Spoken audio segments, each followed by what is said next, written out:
You're a fraud in uniform. Without that toy rifle, you're nothing. And I'll prove it in front of everyone, the gang leader roared, shoving the tomb guard with both hands. Laughter erupted, phones lifted, humiliation seemed complete. But in a single razor-sharp motion, the guard snapped back into position, boots slamming stone with a crack that cut the air in half. In that instant, the roar of 100 voices died. Discipline itself crushed arrogance, leaving the so-called king of the streets trembling like a child before silence. Ethan Caldwell stood tall and lean under the blistering noon sun at Arlington National Cemetery, his M14 rifle steady, his face a mask of focus. His sunglasses hid eyes burning with a vow. To his brother, a soldier lost to war, to guard this sacred ground with his life. The gang leader, Dominic Kane, all tattoos and swagger, had rolled in with his crew to make a spectacle. To him, Ethan was a nobody. Too quiet, too plain, a stiff figure in a crisp uniform ripe for ridicule. The crowd, tourists, families, locals, watched, some snickering, others shifting uncomfortably as Dominic's voice tore through the humid air over the green lawns and white stones. Dominic swaggered up to the low rope barrier, his sneer vicious, eyes gleaming with malice. Look at this loser, standing there like a mannequin for tourists to gawk at. His crew howled, phones flashing, filming for clout, their laughter a jagged blade.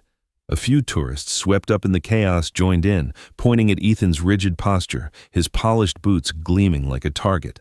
"Betty's never even fired that gun," one yelled, voice dripping with scorn. Ethan's fingers twitched on his rifle, the leather of his gloves creaking faintly, but his eyes stayed locked on the tomb of the unknown soldier. The fallen rested under his watch, their sacrifice his anchor, even as the crowd's jeers stabbed like knives. A wiry punk in Dominic's crew, with a shaved head and a lip ring, spat on the ground near Ethan's boots, his grin feral. "Yo, soldier boy, you're a joke. Just a toy in a fancy box, waiting for your shift to end so you can cry alone." The crowd's laughter exploded, phones zooming in, capturing Ethan's stillness as if it were weakness. A woman in a bright sundress giggled, then covered her mouth, caught in the mob's fever. Dominic shoved closer, his breath hot and sour, and hissed, "You're embarrassing yourself, kid. Step off before we make you." Ethan's jaw clenched, a muscle ticking under his skin, but his boots stayed rooted, his silence a wall against the venom. "Right now, before we go on, please grab your phone, hit that like button, drop a comment, and subscribe to the channel. It's how we keep these stories alive, honoring the quiet strength of those who guard our fallen. Share a thought, a word. Let's carry this forward together." One of Dominic's crew, a hulking guy with a skull tattoo on his neck, stepped over the rope, grinning like a predator. "What's the matter, statue? Too scared to talk? Or just too dumb?" He mocked Ethan's march, stomping clumsily, arms flailing, drawing roars of laughter from the crowd. A teenage tourist, egged on, shouted, "Yeah, he's just a robot. Wind him up and watch him go." Phones flashed, the crowd's jeers swelling, a tidal wave of cruelty. An older woman with a small American flag clutched it tighter, her face pale, but stayed silent. Ethan's grip on his rifle tightened, knuckles white under his gloves, his silence a vow to his brother, to the unknowns who had no one else to stand for them. A sharp whistle pierced the air, and a man in a flashy polo shirt, a self-proclaimed influencer with a slicked-back ponytail, strutted forward, his camera on a gimbal.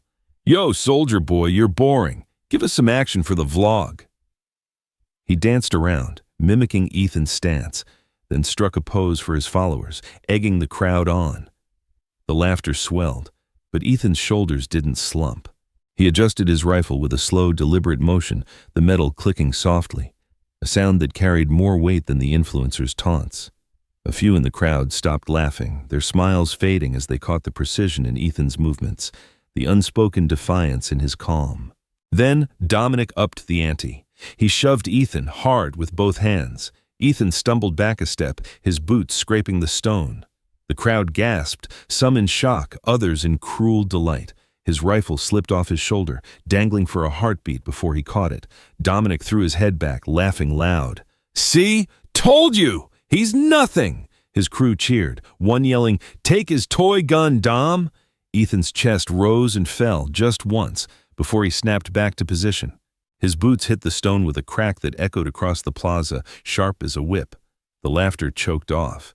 Even Dominic paused, his smirk twitching, but he shook it off, doubling down. An older man in the crowd, his veteran's cap faded and worn, leaned forward on his cane, his hands shaking. He whispered to the woman beside him, "That sound, those boots. I heard it in '68 when we carried my buddy home."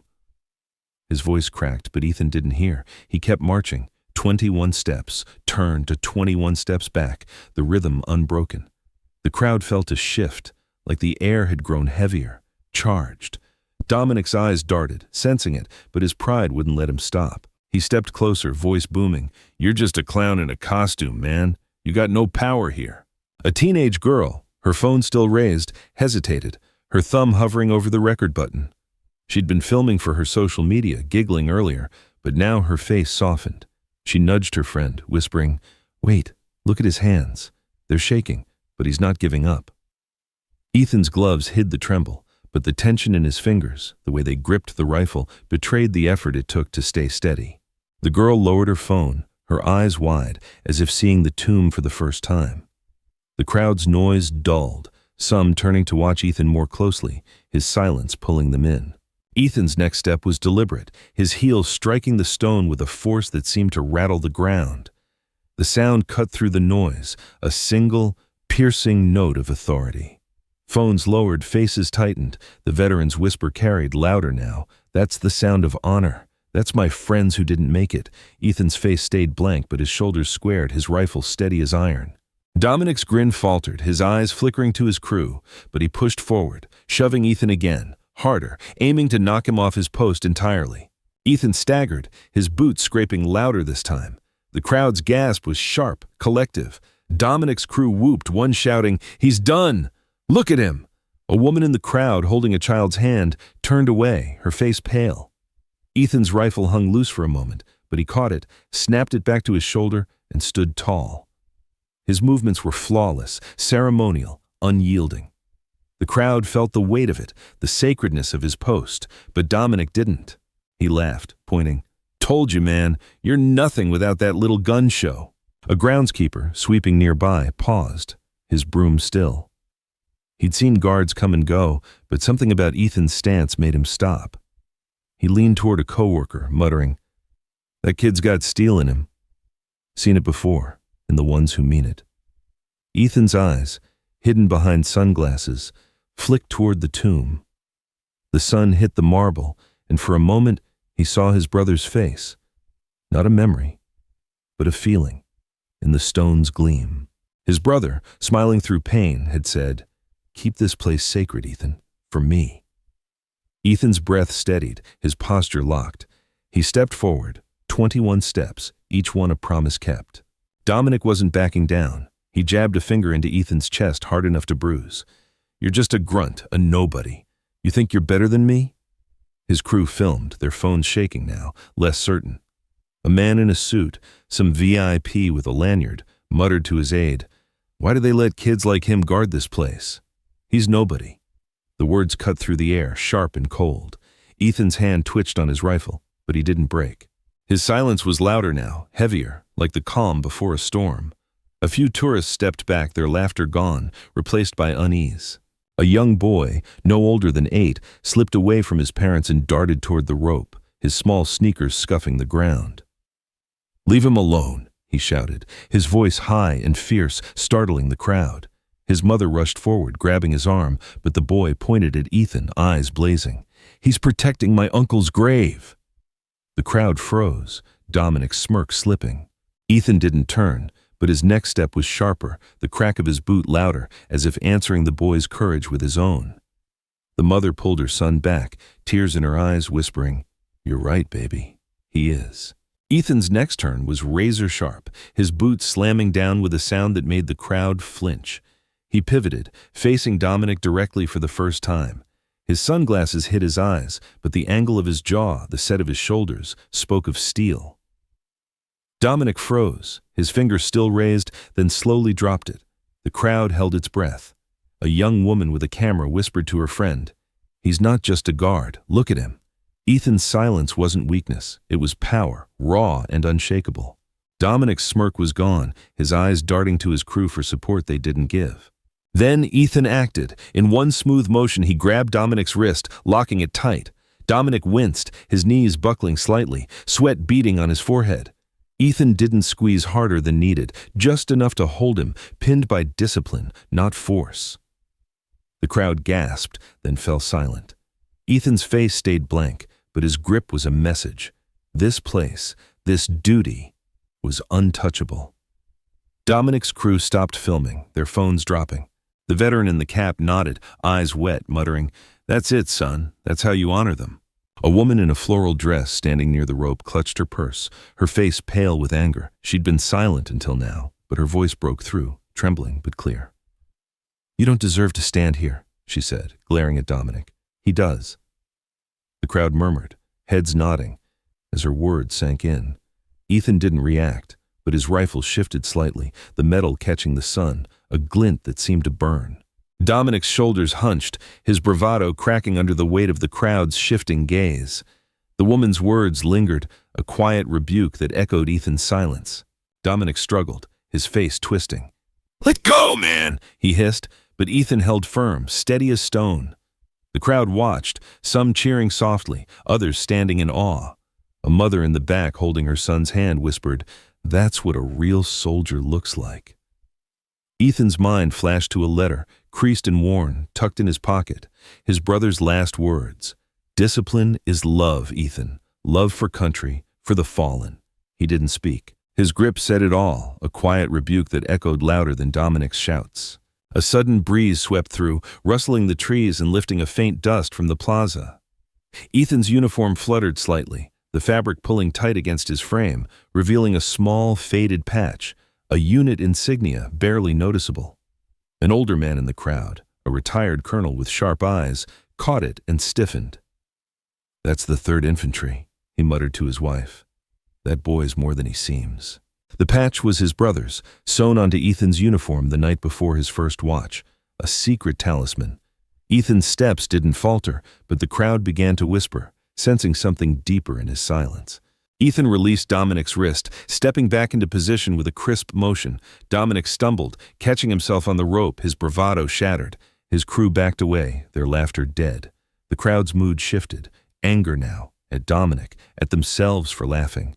A security guard appeared, radio crackling, moving toward Dominic. Ethan didn't look at him. He marched, 21 steps, turned 21 steps back, each movement a testament to his vow. The crowd clapped, some wiping tears, their phones now capturing Ethan's march, not Dominic's taunts. Dominic tried one last jab, his voice weak. "You're just here for the tourists, man. It's all a show." His words fell flat, drowned by Ethan's boot striking the stone. The crowd's eyes were on Ethan, not Dominic. A teenage girl who'd laughed earlier lowered her phone, her face red with shame.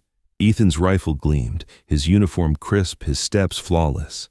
The crowd felt the sacredness of his duty, the honor in his silence. Dominic's crew shuffled, looking at the ground, abandoning their leader. A lone bugle sounded in the distance, the notes of taps floating over the cemetery. Ethan's shoulders stiffened just for a moment as the music reached him. The crowd fell silent, heads bowing instinctively. A man in a baseball cap who'd been jeering earlier pulled it off, clutching it to his chest. Ethan's steps slowed, not breaking rhythm but carrying a new weight, as if the notes were his brother's voice, calling across the years. The crowd felt it too, the melody weaving through Ethan's march, tying him to the fallen in a way words never could. Ethan's heel struck again, the sound like a thunderclap. Dominic flinched, his shoulders slumping. He sank to his knees, not from force but from the weight of his defeat. The crowd erupted, clapping, some saluting. The veteran in the cap, tears streaming, said, "He's guarding my brothers. He's guarding all of them." Ethan didn't pause. His steps were steady, his rifle firm, his silence a monument to the fallen. The plaza vibrated with the sound of his boots, each strike a promise kept. Dominic sat there, clutching his wrist, his face pale. "I'm sorry," he mumbled, barely audible. Don't do anything." His crew was gone, melted into the crowd, leaving him alone. The security guard reached him, speaking firmly, gesturing toward the exit. Dominic didn't resist, his head down, his swagger erased. The crowd's applause grew, not for Ethan's victory, but for what he stood for. A woman in her 80s, voice trembling, said to her daughter, "My boy's out there, one of the unknowns. That guard, he's keeping him safe." A young soldier, off-duty and in civilian clothes, pushed through the crowd, his face tight with emotion. He stopped at the rope, staring at Ethan, then saluted, his hand snapping up with precision. "Caldwell," he said under his breath, as if the name carried weight. The crowd nearby caught it, heads turning. Ethan didn't acknowledge the salute, but his next turn was sharper, the click of his rifle louder, as if answering the soldier's respect. Whispers spread. Ethan's name, his badge, the Tomb Guard identification badge, one of the rarest honors, earned at just 24. The crowd felt the truth settling in, heavy and real. Ethan kept marching, his face unreadable, his steps precise. A young officer in the back, watching quietly, saluted Ethan, his hand lingering. The crowd didn't need to hear Ethan's story. His actions spoke louder than words. The sun climbed higher, the heat pressing down, but Ethan didn't waver. His uniform, damp with sweat, stayed perfect, his rifle an extension of his will. A man in a business suit, who'd laughed earlier, now stood silent, head bowed. A tourist in a loud shirt muttered an apology to no one, his phone off. Ethan's steps echoed, carrying his brother's memory, the fallen's honor. A small girl, clutching a stuffed bear, broke free from her father's hand and ran to the rope, dropping the toy at Ethan's feet. The crowd held its breath, expecting him to ignore it, but Ethan's eyes flicked down just for a second. He didn't stop, but his next step was softer, almost careful, avoiding the bear. The girl's father scooped her up, whispering, "He saw it, sweetie. He's protecting it too." The crowd's eyes softened, some tearing up as Ethan's march continued, his silence now a shield for even the smallest gestures of trust. Dominic's fall spread fast. Online, videos of his taunts were buried under clips of Ethan's march, his steady discipline. Comments poured in, praising the sentinel, condemning the gang leader. A local news crew arrived, filming Ethan's silhouette against the tomb, a symbol of quiet strength. Dominic's crew went quiet, their social media accounts dark, their bravado exposed as hollow. Ethan kept walking, 21 steps turned. 21 steps back, his focus unbroken. A young boy, maybe 10, tugged his dad's sleeve, pointing at Ethan. "He's a hero, right?" The dad nodded, voice thick. "Yeah, son, the quiet kind." Ethan didn't hear them. His focus was the tomb, his brother's voice in every step. The veteran in the cap approached the rope saluting, his hands trembling. Ethan didn't acknowledge it, couldn't, but his next step seemed sharper, prouder. The crowd felt it, a connection deeper than words. An older couple, arm in arm, lingered near the edge of the plaza, their faces etched with grief. The woman clutched a folded flag, the kind given at military funerals. "He's like our David," she whispered to her husband, her voice breaking, standing tall no matter what. Ethan's boots struck the stone, the sound carrying to them, and the man nodded, his eyes wet. Ethan didn't see them, but his march seemed to answer, each step a tribute to their son, to all the sons lost. The crowd's reverence grew, wrapping Ethan in their silent gratitude. The plaza grew quieter, the trees rustling softly.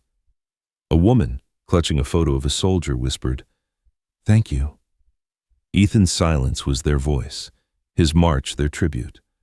A young woman who'd laughed earlier stayed behind, eyes red. "I didn't know what this place meant," she said to her friend. "I get it now." Ethan's silence wasn't just discipline.